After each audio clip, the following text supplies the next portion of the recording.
Bom, aqui eu já coloquei a nossa tela introdutória, e nessa tela introdutória está escrito assim, ó, Biologia como ciência e o método científico. Logo na sequência, eu já tenho assim, Biologia, e aqui alguns nomes orbitando em volta do nome da nossa disciplina, da disciplina de Biologia. Anatomia, genética, citologia, fisiologia, bioquímica, zoologia, ecologia, botânica. Pode voltar para mim. Bom, o que eu quero mostrar com isso? Eu quero mostrar que a nossa disciplina, ela é uma disciplina amplamente, como eu posso dizer, muito complexa, uma disciplina que possui uma gama muito grande de várias subdisciplinas. Então, quando a gente estuda botânica, quando a gente estuda zoologia, quando a gente estuda fisiologia, nós encontramos muitos detalhes que eventualmente acabam passando despercebidos. Eu entendo perfeitamente a todos os professores que se dedicam a explicar sua matéria dentro de sala de aula e que, eventualmente, em alguns momentos, acabam esquecendo alguns assuntos que já passaram e aprenderam lá da época da faculdade, lá da época da graduação. Então, um dos objetivos do nosso curso aqui é justamente fazer com que a gente consiga relembrar esses assuntos, porque realmente a nossa disciplina é muito grande, é muito complexa. Vamos fazer o seguinte, vamos começar então relembrando todos os assuntos, ou melhor, o que significa o método científico dentro da nossa disciplina, até porque se a gente vai fazer um concurso que trabalhe com a ideia de ciências, de biologia, nós precisamos relembrar o que é ser um cientista, ok? Então vamos lá para o slide. Aqui a gente tem assim, olha, o método científico aplicado à biologia. E aí tem as etapas do método científico. Etapa 1, observação. Etapa 2, pergunta. Etapa 3, hipótese. 4, experimentação. 5, resultados. 6, conclusões. Pode voltar aqui para mim. É claro que você não vai gravar exatamente a sequência dessas etapas. Pode até gravar, é interessante você saber. Mas é mais importante você ter na sua consciência, na sua mente científica, qual é ou como funciona o pensamento científico. E é para isso que eu vou usar alguns exemplos já já com vocês. Eu quero aproveitar essa lista que eu passei para vocês e tratar de alguma problemática que eventualmente a gente encontre. Vamos aqui rapidinho no exemplo, olha só aqui no slide. No slide a gente tem assim, a partir de observações, verificou-se que, após a instalação de uma fábrica próxima a um rio, houve uma diminuição na quantidade de peixes encontrados no local. Pode voltar para mim. A gente tem que relembrar que nós sempre partimos de um problema. O cientista, ele é movido a partir de um problema. Quando um problema surge, seja ele qual for, principalmente se for na área daquele cientista, ele percebe ali a possibilidade de solucionar aquele problema e aí ele começa a trabalhar no método científico. Então, quando a gente fala que o método científico, ele é um método que trabalha inicialmente com observações e depois com pergunta, é porque justamente estamos trazendo à tona aquilo que o cientista tem de mais puro, que é a indagação. Então, se a gente falou aqui no exemplo que uma determinada fábrica, né, ela se instalou na beira de um rio e logo depois os peixes começaram a morrer, foi exatamente assim, né, que eu mostrei para vocês, a partir de observações, verificou-se que após a instalação de uma fábrica, começaram a morrer peixes. Um cientista que olha aquilo, um biólogo que olha aquilo, vai automaticamente associar a presença daquela fábrica com a mortandade daqueles peixes. E, a partir daí, algumas hipóteses vão ter que ser elaboradas. Então, a gente chegou no primeiro ponto que eu queria intervir com vocês, no conceito de hipótese. Então, por isso, é que eu quero que você volte aqui no slide comigo. Vamos lá? Olha só, eu vou escrever aqui em cima a palavra hipóteses, justamente trazendo ela ali debaixo da nossa lista. Aqui nós temos a hipótese, trouxe ela aqui para o lado para que eu possa escrever sobre essa hipótese. O que você precisa relembrar e gravar para o seu certame? Que hipóteses, ou apenas uma hipótese, é algo que ainda não foi provado, é algo que ainda não foi nem testado. Então, hipótese é aquilo que não foi provado ainda e que você tem na sua mente que pode ser algum indício de explicação do problema. Pode voltar para mim. A gente tende sempre a usar hipótese no coloquial, né, no dia a dia, como algo que já foi provado, já foi testado. E o contrário, a gente usa teoria, que é algo que já foi testado, que é algo que já foi provado, como algo que ainda não foi provado. Quer ver? Muitas vezes a gente conversando fala, eu tenho uma teoria sobre o porquê que Juliana não veio à festa. Eu acho que Juliana não veio à festa. Olha só, eu acho. Então, se você acha, não pode ser chamado de teoria, dentro do método científico, obviamente. Numa linguagem coloquial, isso aí já é outra história. Então, teoria, nós usamos esse termo quando nós temos uma hipótese que já foi experimentada, que já foi trabalhada, já foi provada como verdadeira por várias pessoas diferentes, inclusive, então a gente usa o termo teoria. Agora, a hipótese a gente vai usar no método científico como algo que ainda deve ser testado. E falando em algo que ainda deve ser testado, volta aqui no slide, olha só. Logo embaixo, na número 4, nós temos a experimentação. A experimentação, eu vou colocar aqui embaixo, tudo bem? Para vocês já ir se acostumando também com o esquema do data show, com o esquema do slide aqui. A nossa experimentação, ela tem que ser, acima de tudo, olha só a palavra que eu vou usar, hein? Controlada. Ela tem que ser, passei aqui, deixa eu voltar. Ela tem que ser controlada. Por que, Feitosa, que ela tem que ser controlada? Volta para mim. Porque a experimentação, aquela parte dos materiais e métodos, lembra disso quando a gente faz artigo? Então, essa parte, ela precisa ser possível de ser repetida por outros cientistas. Claro, a gente já viu isso muitas vezes na época da graduação, a gente sabe que quando se publica um artigo, essa é uma parte bem complicada, né? Porque você precisa relatar perfeitamente quais foram os passos, o passo a passo que você levou para construir aquela experimentação. Dessa forma, somente dessa forma, vai ser possível um outro professor em outro local replicar essa experimentação para permitir que a sua hipótese seja novamente confirmada e dessa forma corroborada. Bom, as experimentações, elas possuem vários tipos de controle e nos nossos certames que faremos, alguns controles podem ser cobrados. O primeiro controle que eu quero que você saiba, volta aqui comigo no slide rapidinho. Eu quero botar aqui, vou até botar uma outra cor para você. O primeiro controle de experimentação que eu quero citar aqui, vou chamar de número 1, é o placebo. Placebo é o primeiro controle experimental que costuma cair nas provas. Volta para mim. O que seria, então, Feitosa, o placebo? É uma experimentação em que você fornece alguma substância fictícia, vou usar a palavra da moda, né? Fake. Você fornece essa substância fake para uma pessoa, para um indivíduo, dizendo a esse indivíduo que essa substância, ela tem de verdade um efeito ativo. Ela é muito usado, ou melhor, esse controle aqui é muito usado na indústria farmacêutica. Por exemplo, vamos supor que um novo antipirético seja desenvolvido. O antipirético é aquele remédio que baixa a febre. E aí, uma determinada empresa, um determinado laboratório precisa testar esse remédio. Um dos testes obrigatórios é o placebo, em que serão feitos 2 grupos, ou até 3, ou mais. E nesses 2 grupos, pelo menos 2, um receberá o remédio verdadeiro, um receberá o remédio que, de fato, diminui a febre dele, enquanto o outro grupo receberá um placebo, que é um remédio fictício, muito igual àquele anterior, uma réplica perfeita, só que às vezes com farinha dentro, alguma coisa do tipo. E aí, esse grupo vai ser analisado para que possamos ver se esses indivíduos, de fato, melhorarão. O que se espera é que eles não melhorem, porque eles estão recebendo um remédio fake. Mas, se alguns deles melhorarem, nós podemos tirar uma conclusão de que é outro fator que está fazendo com que eles diminuam sua temperatura.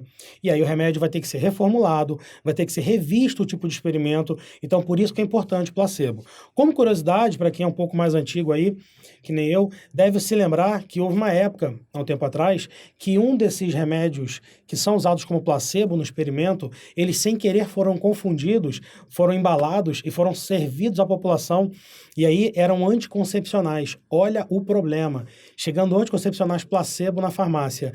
Existe uma geração inteira de crianças, uma geração é muita coisa, eu estou exagerando, vai, mas existe uma grande quantidade de crianças hoje vivas graças a esse remédio placebo, por conta de suas mães terem tomado esse remédio e terem achado de fato que estavam tomando anticoncepcional e não estavam. Beleza, curiosidades à parte, vamos lá, volta aqui para o slide, que é o segundo tipo de teste que também cai nos concursos que faremos. O número 2 aqui, então eu vou colocar, é o teste duplo cego. É o teste duplo cego. Deixa eu escrever aqui. E vamos lá, volta aqui para mim. Como é que funciona o teste duplo cego? Esse teste, ele é elaborado por uma equipe de médicos, mais uma vez, dentro da indústria farmacêutica a gente encontra mais esse tipo de teste. E aí, essa equipe de médicos, ela fornece os remédios para um grupo controle, ok? Fornece, às vezes, placebo para um outro, às vezes não fornece para um outro determinado grupo, e assim a gente cria grupos diferentes que serão testados. Dependendo de como for o resultado, nós teremos alguns relatórios a serem feitos para que possamos avaliar esses resultados. Só que aí que vem o lance. Quem vai receber o remédio verdadeiro, quem vai receber o placebo, quem não vai receber remédio, são pacientes que não sabem, de fato, qual é o tipo de medicamento que eles estão recebendo. Então, digamos assim, os pacientes estão cegos nesse experimento. Eles sabem que estão fazendo um experimento, mas eles não sabem o que eles estão tomando, se é verdadeiro, se é falso, se é remédio para dor de cabeça, se é remédio para febre. E é o primeiro cego, digamos. O segundo cego seria a equipe que vai analisar. Uma segunda equipe de médicos que vão estar presentes depois de os pacientes terem recebido aqueles remédios, é que analisarão quais são aqueles resultados. Então, tanto os analisadores quanto os pacientes que receberam os medicamentos, eles não têm ciência do que está acontecendo completamente ali naquele local. Então, dessa forma, a gente tem um teste duplo cego que exime qualquer possibilidade de contaminação pessoal, da opinião pessoal dos analisadores para com aqueles indivíduos que estão recebendo o medicamento. Então, esse seria o segundo tipo de teste importante que a gente tem dentro dos tipos de experimentação que a gente está falando. E tem mais uma coisa importantíssima. O outro tipo de teste, na verdade, não é bem um outro tipo, é um conceito que eu preciso falar para vocês. A gente usa o termo grupo controle para quando estamos avaliando um determinado experimento. E grupo experimental, para outro grupo dentro desse mesmo experimento. Grupo controle é aquele grupo que será observado sem receber um determinado medicamento ou sem estar sendo testado em um determinado campo. Vamos falar um pouco de biologia na parte ambiental. Se você tiver aqui alguns animais que estão sendo testados dentro de uma floresta ou de alguma forma você criou armadilhas, enfim. O grupo que está sendo testado, ele é chamado de grupo experimental. O grupo que não está sendo testado, aquele grupo que está vivendo no ambiente natural, que você também está analisando, esse você chama de grupo controle. Então são dois termos muito importantes que vão ser usados em várias questões do certame que a gente vai fazer, beleza? Bom, então a gente tem aí todos os tipos de experimentação mais comuns, mais importantes, e agora volta rapidinho comigo aqui no slide. Olha só, a gente tem a parte número 5, no nosso número 5 da nossa lista, deixa eu pegar minha cor vermelha aqui, que é justamente, deixa eu pegar aqui bonitinho, os resultados. Os resultados. Como nós gostamos de ver resultados positivos nos nossos experimentos, não é mesmo? Bom, volta aqui rapidinho para mim. Esses resultados, eles precisam ser sempre publicados, beleza? Publicizados em revistas ou papers, né? Mesma coisa, mas em inglês, ou artigos científicos que possam demonstrar, de fato, se você alcançou aquele objetivo do seu experimento. Mais uma curiosidade, vou usar aqui um assunto recente para que a gente possa falar sobre isso. Até ano passado, nós tínhamos a expectativa de um determinado médico italiano que prometia fazer o primeiro transplante de cabeça do planeta Terra. Sim, transplante de cabeça. Depois joga no Google, procura sobre isso, é bem legal. Quer dizer, bem legal o assunto, né? O médico dito cujo, ele queria simplesmente pegar uma pessoa que tivesse tido morte cerebral, retirar a cabeça dessa pessoa, ok? Usar o corpo dessa pessoa que ainda estava funcionando, digamos assim, funcional, e colocar a cabeça de um jovem, se não me engano, russo, que tem um problema degenerativo no seu organismo e que é totalmente imóvel, não se movimenta e tal, vive na cadeira de rodas. E aí, a tendência, ou a ideia dele, era fazer com que esse jovem tivesse a possibilidade de retomar suas atividades normais biológicas. Curioso, né? Bem interessante esse assunto. Esse médico, ele fez palestras, ele falou sobre o assunto, como ele iria fazer a secção da medula e a reformulação do tecido, algo bem complicado, bem promissor. E ele prometeu que até dezembro de 2018 ele faria esse procedimento. Bom, dezembro de 2018 chegou janeiro de 2019, e aí nós já estamos aqui, né, nesse ano de 2019, e até agora nada. Não tem nenhum tipo de resultado para esse experimento. Então não é possível que a ciência seja feita, que a ciência evolua, se os resultados não forem apresentados e não forem publicizados. Beleza? Então era só isso que eu queria falar sobre resultados. E aí vamos lá, mais aqui na nossa lista novamente, no slide. A gente tem as conclusões. As conclusões, elas são as análises dos resultados. Eu vou botar aqui assim, ó, análises dos resultados. Mais uma vez eu passei aqui, deixa eu voltar, pode voltar para mim. O que acontece quando você tem um momento de ter análise do resultado? Muitas vezes, nós sabemos disso, os resultados que nós alcançamos não são aqueles que nós esperávamos. Isso é ciência, faz parte da forma, da dinâmica da ciência. Quando você não alcança um determinado resultado, você precisa, na análise, explicar o porquê que você não alcançou aquele resultado, ou por que você acha que não alcançou aquele resultado. Na verdade, fazer ciência é fazer todo esse procedimento. A gente sabe muito bem disso. O importante é que na análise você seja o mais fiel possível com aquilo que você esperava, ou se o resultado for positivo para aquilo que você esperava, a sua hipótese é corroborada. Para a gente terminar essa parte de método científico, eu quero só trazer à tona aqui dois conceitos importantes que também podem aparecer na nossa prova, que é o pensamento indutivo e o pensamento dedutivo. Como é que funciona isso?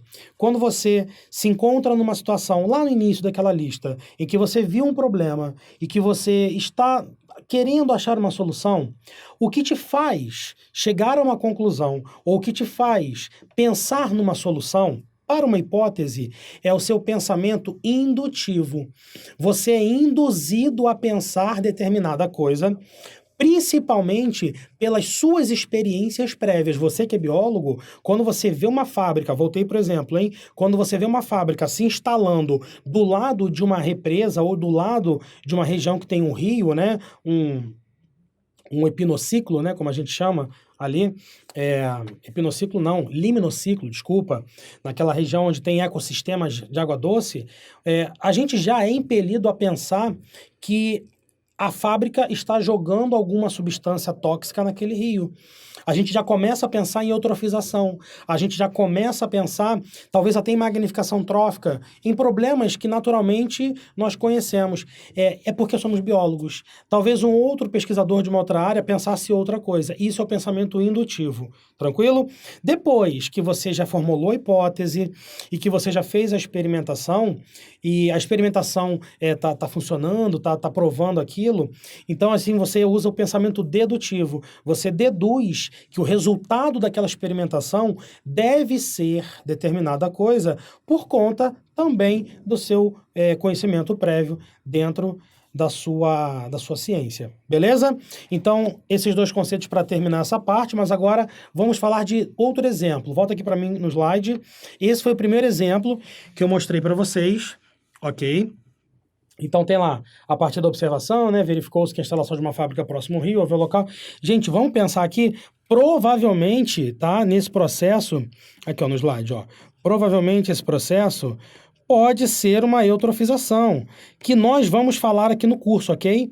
Nós vamos falar de eutrofização. Só para dar um spoiler aqui rapidamente, eutrofização acontece quando nós temos um aporte, uma maior quantidade de matéria orgânica em determinada região de água doce. E isso faz com que tenhamos um aumento da demanda bioquímica de oxigênio. Mas, volta para mim. até chegar na DBO sendo aumentada, né, até aumentarmos essa DBO, tem alguns processos que acontecem aí que nós vamos ver muito melhor na nossa aula de poluição lá na frente. Por hora, eu quero só deixar aqui indicado essa possibilidade de ser eutrofização esse problema. E vamos ver outro exemplo antes de terminar essa parte? Olha só, acompanha aqui comigo no slide, exemplo 2. Uma planta amazônica faz parte da farmacopeia indígena, ou seja, do conjunto de ervas que os índios usam para se curar e tratar seus pacientes. E segundo esse povo, possui efeitos analgésicos poderosos. Volta para mim. Você, como biólogo, o que faria para testar se essa planta da floresta amazônica de fato tem alguma propriedade analgésica? Bom, se é analgésico, é analgésico. Se você tiver, claro, um laboratório próximo em que você possa fazer um estudo dos princípios ativos dessa planta, ficaria muito mais fácil você avaliar quais são os álcools essenciais que essa planta tem, os óleos essenciais que ela tem, e aí você conseguiria chegar a uma conclusão definitiva. Mas se não, você pode usar todo aquele tipo de experimentação que a gente usou, que eu falei lá atrás para vocês. Tanto o método placebo quanto o duplo cego, fazer grupos controle, fazer grupos experimentais, e dessa forma você consegue perfeitamente chegar à conclusão se aquela planta ela tem ou não algum efeito analgésico para o indivíduo. Tudo bem? Bom, seguinte, galera, essa parte introdutória é só para a gente esquentar os nossos motores, a gente relembrar assuntos que são da nossa graduação, porque a partir de agora a gente vai começar com assuntos específicos, a gente vai ter assuntos sobre planeta Terra, sistema solar, universo, origem da vida, inclusive essas são as nossas primeiras aulas aqui do nosso curso. Então, por hora, eu quero que você aguarde e me acompanhe na próxima aula que vai começar em minutos, beleza? Então, segura um pouquinho que eu já estou de volta. Um grande abraço, tchau!